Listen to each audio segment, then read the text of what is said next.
ಎಲ್ಲರಿಗೂ ನನ್ನ ನಮಸ್ಕಾರಗಳು. ಅಜ್ಜಿ ತಾತಂದಿರಿಗೆ, ಮಾತಾ ಭಗಿನಿಯರಿಗೆ, ಅಣ್ಣ ತಮ್ಮಂದಿರಿಗೆ, ಮುದ್ದು ಮಕ್ಕಳಿಗೆ ಗೀತಾ ಹೆಗಡೆ ಕಥಾಮಾಲಕ್ಕೆ ಸ್ವಾಗತ ಸುಸ್ವಾಗತ. ಹೀಗೆ ದೇವಕಿಗೆ ಜನಿಸಿದಂತಹ 6 ಮಕ್ಕಳನ್ನು ಕಂಸ ಕೊಂದು ಮುಗಿಸಿದ. ಪಾಪ ಬದುಕಿಸ್ತಿದ್ನೋ ಏನೋ ಕಂಸ. ಆದರೆ ನಾರದ ಬಂದು ಶಿಶುಗಳನ್ನೆಲ್ಲ ಸಾಯಿಸು ಅಂತ ಹೇಳಿಕ್ಕೆ ಹೋಗಿದ್ನಲ್ಲ, ಹಾಗಾಗಿ ಅವನು ಒಂದು ಶಿಶುವನ್ನು ಬಿಡದೆ 6 ಮಕ್ಕಳನ್ನು ಸಾಯಿಸಿದ. ಈ ನಾರದ 6 ಮಕ್ಕಳನ್ನು ಸಾಯಿಸು ಹೇಳಲಿಕ್ಕೂ ಒಂದು ಕಾರಣ ಉಂಟು, ಹಿಂದೆ ಒಂದು ಕಥೆ ಉಂಟು. ಅದೇನೆಂದರೆ, ಮರೀಚಿ ಋಷಿಗಳಿಗೆ 6 ಜನ ಮಕ್ಕಳಿದ್ರು. ಅಲ್ಲಿ ಒಬ್ಬರು ದೇವಲ ಹೇಳುವಂಥ ಋಷಿ ಸಣಕಲು ಆಗಿದ್ರು. ಬಡಿಕೆ ನೋಡಲಿಕ್ಕೆ ಕೆದರಿದ ಕೂದಲು, ಸ್ನಾನ ಮಾಡಿದ್ರೆ ಎಷ್ಟು ದಿವಸ ಆಯಿತು ಅನ್ನೋ ಹಾಗೆ ಇದ್ದರು ದೇವಲ ಹೇಳುವ ಋಷಿಗಳು. ಅವರನ್ನು ನೋಡಿದಂತಹ 6 ಜನ ಮಕ್ಕಳಿದಾರಲ್ಲ, ಅವರು ನಗಾಡಿದ್ರು, ತಮಾಷೆ ಮಾಡಿದರು. ಅವರನ್ನು ನೋಡಿ, ಬಡಬಡಿಕಿದ್ದಾನೆ ನೋಡ್ಲಿಕ್ಕೆ ಹೇಗಿದ್ದಾನೆ ನೋಡು ಅಂಥೇಳಿ. ಆಗ ಕೋಪ ಬಂತು ದೇವಲ ಋಷಿಗೆ. ಶಾಪ ಕೊಟ್ಟುಬಿಟ್ಟ, ನೀವು ದೈತ್ಯರಾಗಿ ಜನಿಸಿ ಹೇಳುವಂತಹ ಶಾಪವನ್ನು ಕೊಟ್ಟುಬಿಟ್ಟ. ಆಯಿತು, ಅವರು ದೈತ್ಯರಾಗಿ ಜನಿಸಿದರು. ಯಾರಲ್ಲಿ? ಕಾಲನೇಮಿ ಎನ್ನುವ ರಾಕ್ಷಸನಲ್ಲಿ ಹುಟ್ಟಿದರು 6 ಜನ ಮಕ್ಕಳು.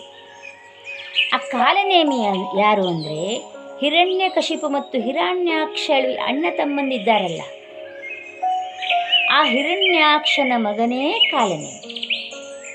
ಆ ಕಾಲನೇಮಿಯ 6 ಮಕ್ಕಳಾಗಿ ಜನಿಸಿದರು ಈ ಋಷಿಪುತ್ರರು. ಆ ಸಂದರ್ಭದಲ್ಲಿ ಆ ಮಕ್ಕಳೇನು ಮಾಡಿದ್ರು, ತಾವು ಸಾಯಲೇಬಾರದು ಆ ಉದ್ದೇಶ ಇಟ್ಟುಕೊಂಡು ಬ್ರಹ್ಮನ ಕುರಿತು ಕಠಿಣ ತಪಸ್ಸನ್ನು ಮಾಡಿದರು.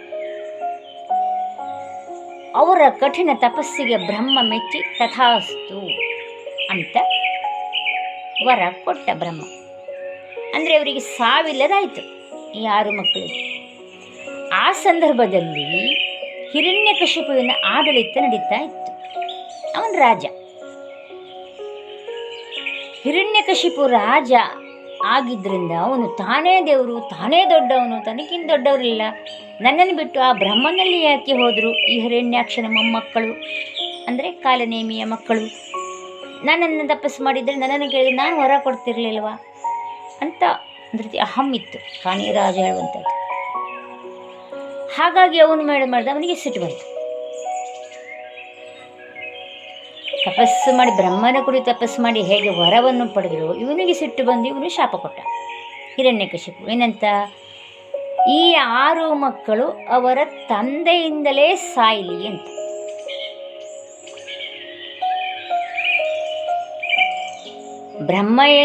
ಬ್ರಹ್ಮನಲ್ಲಿ ಏನು ಬೇಡಿದ್ರು ಅವರು, ನಮಗೆ ಸಾವು ಬರೋದು ಬೇಡ ಅಂತ. ಆದರೆ ಹಿರಣ್ಯಕಶಿಪು ಹೇಳಿದ್ದೇನು? ನೀವು 6 ಮಕ್ಕಳು ನಿನ್ನ ತಂದೆಯಿಂದಲೇ ಹತರಾಗಿರಿ ಅಂತ. ಇದೊಳ್ಳೆ ಫಜಿತಿ ಆಯಿತು. ಅವನು ವರ ಕೊಟ್ಟದ್ದು, ಇವನು ಶಾಪ ಕೊಟ್ಟದ್ದು. ಆದರೆ ಇದೆರಡು ಫಲಿಸಬೇಕು. ಬ್ರಹ್ಮನ ವರನೂ ಫಲಿಸಬೇಕು, ಹಿರಣ್ಯಕಶಿಪನ ಶಾಪವೂ ಫಲಿಸಬೇಕು. ಯಾಕಂದರೆ ಹಿರಣ್ಯಕಶಿಪನ ಶಾಪ ಫಲಿಸಬೇಕು. ಯಾಕಂತಂದರೆ ಅವನ ಶಕ್ತಿ ಕುಂದಿತ ಆಗಬೇಕು. ಅವನ ಶಾಪ ಫಲಿಸಿದರೆ ಇವನ ಶಕ್ತಿ ಕುಂಠಿತ ಆಗ್ತದೆ. ಆಗ ಹಿರಣ್ಯಕಶಿಪನ ಸಾಯಿಸಲಿಕ್ಕೆ ಅನುಕೂಲ ಆಗ್ತದೆ ಅಂತ ಅಂದ್ಕೊಂಡು ನಾರಾಯಣನು ಯೋಗಮಾಯೆಯನ್ನು ಕರೆದ. ಯೋಗಮಾಯೆ ಅಂದರೆ ದುರ್ಗೆ. ಅವಳ ಹತ್ರ ಹೇಳಿದ, ನೋಡು, ಈ 6 ಜನ ದೈತ್ಯರು ಪಾತಾಳ ಲೋಕದಲ್ಲಿ ಹೋಗಿ ಮಲಗಿದ್ದಾರೆ. ಅವರ ಒಂದೊಂದೇ ಜೀವವನ್ನು ತಂದು ದೇವಕಿಗೆ ಸೇರಿಸಬೇಕು, ದೇವಕಿಯ ಗರ್ಭಕ್ಕೆ ಸೇರಿಸಬೇಕು ಅಂತ ನಾರಾಯಣ ದುರ್ಗೆಗೆ ಹೇಳಿದ. ದುರ್ಗೆ ಅದರಂತೆ ಪಾತಾಳಕ್ಕೆ ಹೋಗಿ ಎಲ್ಲರೂ ಮಲಗಿದಾರಲ್ಲ, ಈ ಒಬ್ಬನೇ ದೇಹದಲ್ಲಿರುವ ಜೀವವನ್ನು ತೆಗೆದುಕೊಂಡು ಹೋಗಿ ದೇವಕಿ ಗರ್ಭವತಿಯಾಗಿದ್ಲು, ಆ ಗರ್ಭದಲ್ಲಿ ಜೋಡಿಸಿದರು. ಸೇರಿಸಿದಳು. ಆಗ ಏನು ಮಾಡಿದ, ಆ ಮಗು ಹುಟ್ಟಿತಲ್ವಾ, ಹುಟ್ಟಿದಂಥ ಮಗುವನ್ನು ಕಂಸ ಕೊಂದ. ಅಲ್ಲಿಗೆ ಕಂಸ ಯಾರು? ಕಂಸ ಕಾಲನೇಮಿಯಾಗಿದ್ದ. ಆ ಕಾಲನೇಮಿ ಈ ದೇವಕಿಯ ಮಗು ಯಾರಾಯಿತು? ಕಾಲನೇಮಿಯ ಮಗುನೇ ದೇವಕಿಯ ಗರ್ಭದಲ್ಲಿ ಬಂದು ಸೇರಿಸಿದ್ದಲ್ವಾ. ಆಗ ಅಪ್ಪನೇ ಮಗನನ್ನು ಕೊಂದ ಅಂತ ಹೇಳುವಂತಹ ಹಿರಣ್ಯಕಶಿಪುವಿನ ಶಾಪ ಫಲಿಸಿತು.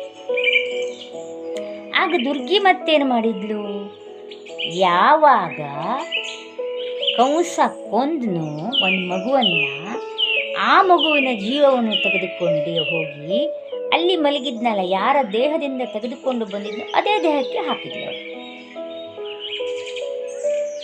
ಅವನಿಗೇನು ಕನಸು ಬಿತ್ತು, ಅವನು ಮಲಗಿಕೊಂಡಿದ್ದ, ಅವನಿಗೇನು ಗೊತ್ತಾಗಲಿಲ್ಲ. ಆದರೆ ಕನಸಿನಲ್ಲಿ ನನ್ನನ್ನು ಯಾರೋ ಕೊಂಡು ಹೋಗಿದ್ದು, ಯಾರದೋ ಗರ್ಭದಲ್ಲಿ ಸೇರಿಸಿದ್ದು, ನಾನು ಹುಟ್ಟಿದ ತಕ್ಷಣ ನಾನು ಯಾರೋ ಕೊಂದಿದ್ದು, ಮತ್ತೆ ಜೀವ ಬಂದಿದ್ದು, ಹೀಗೆ ಆಗ್ತಾ ಇತ್ತು ಅವನಿಗೆ ಕನಸಿನಲ್ಲಿ. ರಾತ್ರಿ ಬೆಳಗಾಗಿದ್ರೆ ಸರಿ ಇದ್ದ. ಹೀಗೆ ಮಾಡಿ ದುರ್ಗೆ ಎಲ್ಲ ಜೀವಾತ್ಮವನ್ನು ತೆಗೆದುಕೊಂಡಿದ್ದು ದೇವಕಿ ಗರ್ಭಕ್ಕೆ ಸೇರಿಸಿದ್ದು, ದೇವಕಿ ಮಗುವನ್ನು ಹುಟ್ಟಿದ್ದು, ಮತ್ತು ಕಂಸ ಕೊಂದಿದ್ದು. ಹೀಗೆ 6 ಮಕ್ಕಳನ್ನು ಕಂಸ ಕೊಂದು ಮುಗಿಸಿದ. ಅಂದರೆ ಕಾಲನೇಮಿ ಆಗಿದ್ದ ಮೊದಲು ಆ ಕಾಲನೇಮಿ ಅಪ್ಪನೇ ಕೊಂದು ಮುಗಿಸಿದ ಮಕ್ಕಳನ್ನು.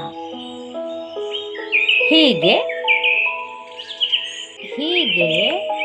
ಒಂದೊಂದಾಗಿ ಅಲ್ಲಿ ಪಾತಾಳದಲ್ಲಿ ಮರುಗಿಂತಹ 6 ಮಕ್ಕಳ ಜೀವವನ್ನು ತೆಗೆದುಕೊಂಡು ಹೋಗೋದು, ದೇವಕಿಯ ಗರ್ಭದಲ್ಲಿ ಸೇರಿಸೋದು, ಕಂಸ ಅವಳನ್ನು ಕೊಲ್ಲೋದು, ಮತ್ತೆ ಕಂಸ ಕೊಂದದ್ದು ಅಲ್ಲಿ ಜೀವಾತ್ಮ ತಗೊಂಡು ಮತ್ತೆ ಸೇರಿಸೋದು. ಆಗ ಏನಾಯಿತು, ಹಿರಣ್ಯಕಶಿಪು ಕೊಟ್ಟಂತಹ ಶಾಪ, ನಿನ್ನ ಅಪ್ಪನಿಂದಲೇ ಮಕ್ಕಳು ಸಾಯಬೇಕು ಹೇಳುವಂತಹ ಶಾಪ ಉಂಟಲ್ಲ, ಸತ್ತಾಗಾಯಿತು. ಅಪ್ಪನಿಂದಲೇ ಸತ್ತಾಗಿದೆ. ಅಪ್ಪ ಕಾಲನೇಮಿ ಕಂಸ ಮೊದಲು ಕಾಲನೇಮಿ ಆಗಿದ್ದ. ಅಪ್ಪನೇ ಮಕ್ಕಳನ್ನು ಸಾಯಿಸಿದ ಹಾಗೆ ಆಯಿತು. ಇದನ್ನೇ ನಾರದರು ಹೇಳಿದ್ದು. ಏನಂತ, 6 ಮಕ್ಕಳನ್ನು ನೀನು ಬಿಡಬೇಡ, ಸಾಯಿಸಬೇಕು, ನೀನು ಮಕ್ಕಳೊಬ್ಬರನ್ನು ಹೊಸದೇ ಮಕ್ಕಳನ್ನು ಬಿಡಬೇಡ ಅಂಥೇಳಿ ಹೇಳಿ ಹೋದದ್ದು ಇದೇ ಕಾರಣಕ್ಕಾಗಿ. ಯಾಕಂತಂದರೆ ಅಲ್ಲಿ ಬ್ರಹ್ಮ ಕೊಟ್ಟ ವರವೂ ಸಹ ಫಲಿಸಬೇಕು. ಅಂದರೆ ಬ್ರಹ್ಮ ನಿಮಗೆ ಸಾವಿಲ್ಲದಾಗಲಿ ಅಂಥೇಳಿ ಹೇಳಿದ್ದು, ಹಿರಣ್ಯಕಶಿಪುವನ್ನು ಶಾಪ ಕೊಟ್ಟಿದ್ದಲ್ವಾ, ಎರಡೂ ನೆರವೇರಿದಂತಾಯಿತು. ಇದನ್ನು ನಾರದರು ಮಾಡಬೇಕಾಗಿತ್ತು ಈ ಕೆಲಸ. ಹಾಗಾಗಿ ನಾರದರು ಆ ರೀತಿ ಮಾಡಿ ಹೋಗಿದ್ದಾರೆ. ಮುಂದೇನಾಗ್ತದೋ ನೋಡೋಣ. ನಮಸ್ಕಾರಗಳು.